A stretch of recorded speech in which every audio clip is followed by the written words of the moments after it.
Hello everyone and welcome to the patch notes for Wild Rift patch 6.0b. Yes, we have another patch already. It's only been 2 weeks since the new season and the new big patch for 6.0 and we're already on 2 patches. Like, what is going on? Normally Riot only release 1 patch every 2 weeks, but after week 1 we got a patch. After week 2 we got a patch, and I'm curious to see if this cycle carries on. I'm not expecting it to carry on. I think last week was more of like a micro patch with some quick changes to some champions. This is probably more of the general release patch cycle, and we probably won't get the next patch now until another 2 weeks, which is probably going to be when Gnar gets released, which it should be sometime in February. There's a few champion changes in these patch notes, no item changes. Some of the champion changes I really don't agree with. There are some wild champion changes in this, and honestly, I am a bit worried of how some of these champions are going to shape up. Just a quick reminder, this patch is going to be released tomorrow on Thursday or on Wednesday evening, depending on your time zone. But let's get into the changes. First up, Rumble. In general, I think Rumble's a very, very good champion. I think people really underrated his power on his release. I think there is a lot of ways in which you can make Rumble work. He's a lane bully. He wins against a lot of melee matchups. And then when he gets into team fights, he becomes a huge presence with his ultimate, with this crazy amount of damage. His win rate at the start wasn't that great. It was like 52, 53%. Sorry, 42, 43% win rate, I should say. But now he's sitting at a solid 50% win rate. And I'm worried that these buffs are going to be a little bit too much. I honestly think his shield power in general was already very, very powerful. I didn't think that his shield bonus needed to go up. I didn't even think his movement speed bonus needed to go up either. Like, this makes his survivability absolutely crazy in team fights and also in the laning phase as well.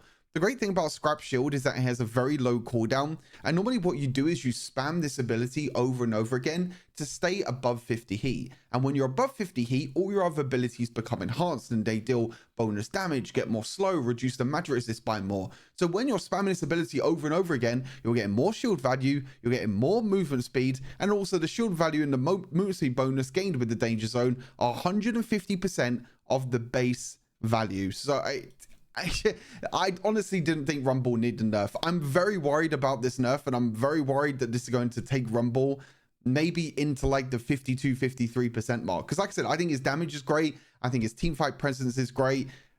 Now you're giving him even more survivability in team fights. Very, very worried to see what direction this is going to put Rumble in. But Rumble was already great. Didn't need a buff in my opinion. Kalista, I think they're kind of struggling with. Now, in my opinion, Kalista is the worst ADC in the current meta. I think she 100% needed a buff.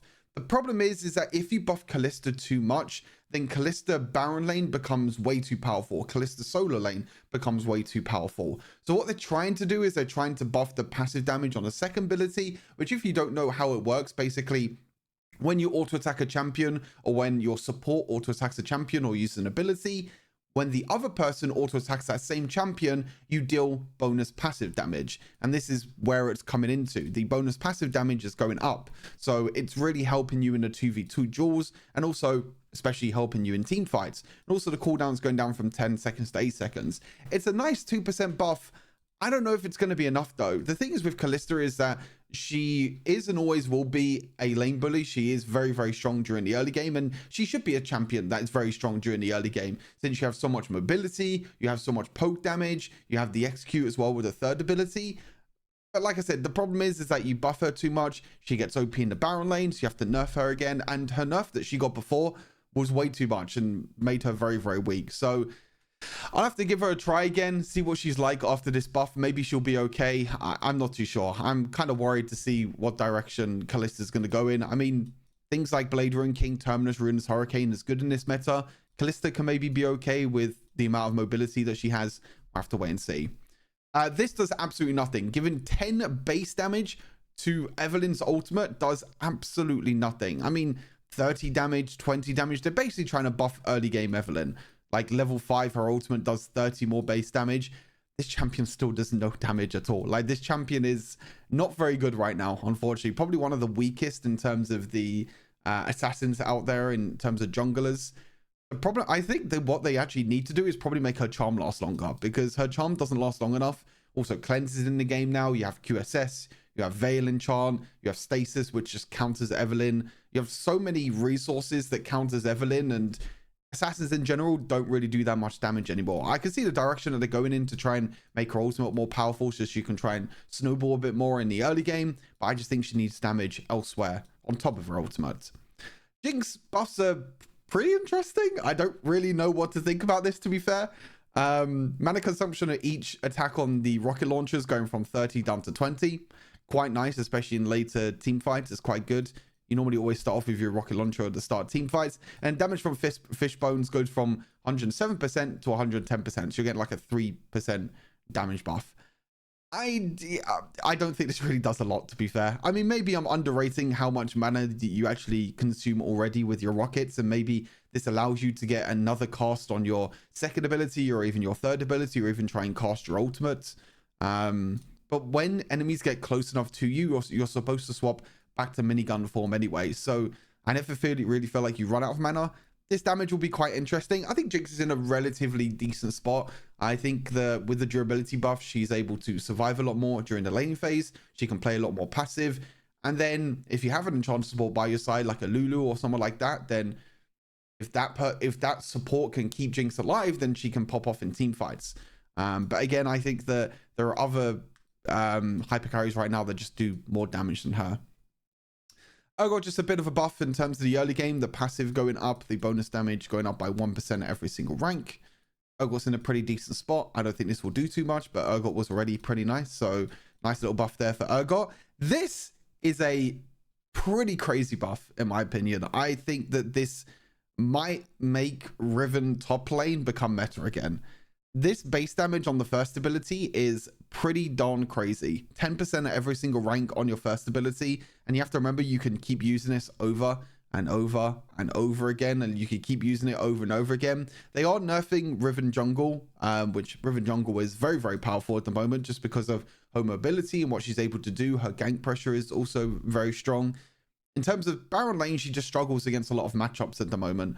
So her first ability going up by 10 at every single rank is great. Her shield, her base shield value, also going up at 10 by 10 at every single rank is also very, very nice. I think that this will make Riven a very, very strong solo lane champion. I think kind of an overbuff, to be honest with you. I don't think they need to buff both the base damage and the base shielding. It just means in general, her trading potential in the early game is going to be much better, and she can scale obviously a lot more into the later stages of the game. So very, very nice buff for Riven, both in the both with the first ability and also the third ability. Riven Jungle will probably still be okay. Your jungle clear speed is not going to be as fast, but I think Riven Jungle will still be fine even after new patch. Camille, some of you may be seeing that I've been playing a lot of Camille recently. This champion is very, very powerful. Reducing the bonus damage on the second ability by 1%, honestly, I don't think will do that much. I still think Camille, just the lockdown potential that Camille has with her ultimate, her laning phase pressure is so nice. She has her base passive shield, which she's always able to win trades. Her second ability works as a poke tool. You have easy escape mechanics with your third ability. Camille is just an all-round great champion with her kit, and she just fits so well into Wild Rift and just fits so well into this smaller map that she can roam around and just make all these crazy plays with her ultimate. So yes, the nerf was needed. Don't get me wrong. Like, this is a decent nerf, but I just don't think it's enough. I still think Camille will be one of the strongest Baron lane champions. Kale. I think Riot are getting baited by Kale, honestly. Like, I honestly do not think Kale is this powerful. The reason why Kale has such a high win rate right now in like China and with the, I think it's the jungle in the top lane right now. I mean, yes, in general, Kale got stronger after durability patch because it's much harder to tower dive her now. It's much harder to try and punish her in the early game because she has more base stats and more armor and MR per level. But what they do in China a lot is they do a lot of this funneling strategy. So they pick a Kale and then they pick like 2 support champions, like one in mid and one in support. And they just funnel as much gold into the Kale as possible. And then she becomes unkillable in the late game. That's why Kale has such a high win rate right now over in China. I've seen it so many times on so many videos. I've seen people do it as well. Like, people used to do it ages ago. Like, this has been a thing for a long time. So maybe they're trying to stop this funnel strategy in China. Maybe that's why they're putting these nerfs in. But Kale in general as a champion, like by herself, in my opinion, is not really that strong. I mean, you're nerfing you're nerfing her base healing by 15 every single, like, what is this? Like, nerfing base healing by 15 at every single rank. You're nerfing her first ability by 1% of her ability power, pretty much every single rank as well. I just did not think Kale needed these nerfs, in my opinion. I mean, like, yeah, I don't know what to think about it. Like I said, I don't think Kale is that strong. I don't think Kale will ever be that strong just because of the champion style that she is. She'll only work with enchanter supports, and like I said, maybe Riot are just trying to stop this funnel strategy from happening, and that's why she has incredibly high win rate right now over in China. So yeah, maybe this is why they're nerfing her, but this just basically puts her to the ground. Like, she was already weak and now she just becomes weaker by herself. Amumu, what a fucking surprise. This should have happened last patch, but it happened anyway. Yeah, Amumu nerf. Who would have seen that coming? Amumu is by far the most broken champion in the game. In disgusting jungle clear speed, really tanky in team fights. Stop getting baited by AP Amumu. It's absolutely dog shit. You just get one shot all the time. Just go tank Amumu, do a ton of damage, tank a ton of damage, and it's great. The big thing to note about this, now this is not a revert back to what Amumu was before patch 6.0. This is now going to be an in-between. So for example, the base damage went up by, like, I'm pretty sure it's like 10 at every single rank, or maybe it might not have been every single rank, but especially the early game. The base damage used to be 20, 25, 30, 35. Then it got buffed to 30, 35, 40, 45. Now it's going down to 25, 30, 35, 40. So we're basically getting an in-between how do I explain this? We're getting an in-between Amumu between what he was like before patch 6.0 and what he was like after patch 6.0. So it's still a buff to what Amumu was before patch 6.0, but it's a nerf to what Amumu is now, if that makes sense. Bonus damage per second also on the second ability is also going down. Again, this is an in-between. Before patch 6.0, this was 1.5, or starting at 1.5. Now it's starting at 2. So again, it's still a... Oh, sorry.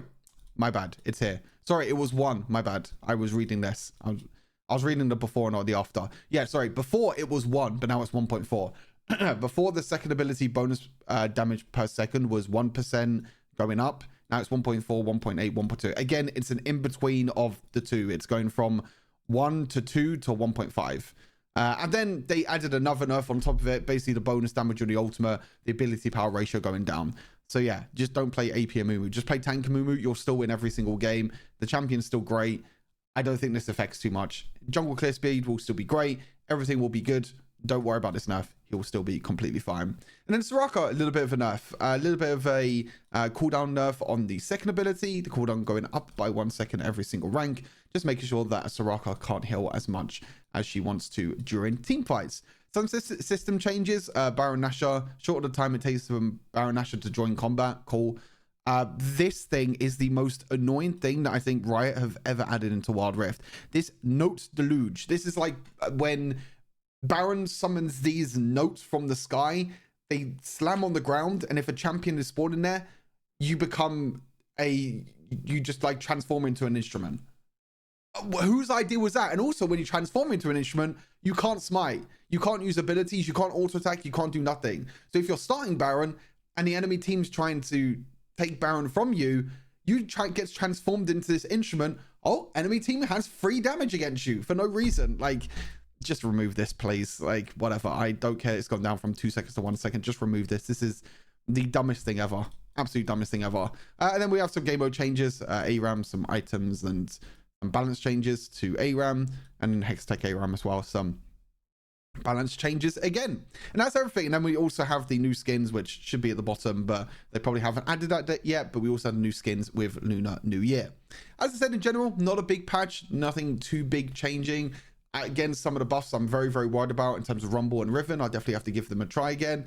And some nerfs to some champions that should have happened for quite some time, but again, probably doesn't really change too much. But hopefully you enjoyed this quick rundown of the new patch. Let me know what you think of the patch notes. And as always, make sure you like the video, subscribe to the channel, and I'll see you in the next one. Peace.